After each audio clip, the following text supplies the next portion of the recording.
ও আমাকে বলেছে আমি ওর দিনের পর দিন দেখতে থাকা ছবিটার মতন না, আমার নাকি অনুভব করার ক্ষমতা দুর্বল। সবকিছু আমাকে বুঝিয়ে বলতে হয়।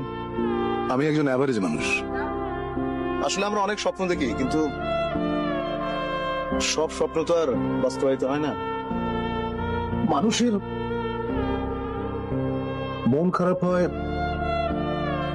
তার একান্ত ব্যক্তিগত কিছু বিষয় নিয়ে। সুতরাং কেন মন ভালো নেই এই প্রশ্নটা করা খুবই অসৎ। প্রত্যেকটা মানুষের জীবনে কিছু কিছু ঘটনা থাকে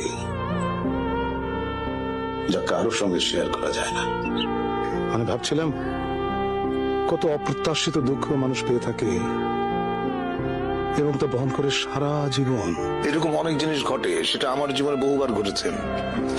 আমি যেটা করতে চেয়েছি সেটা করতে পারিনি। আমি যাকে আঁকড়ে ধরতে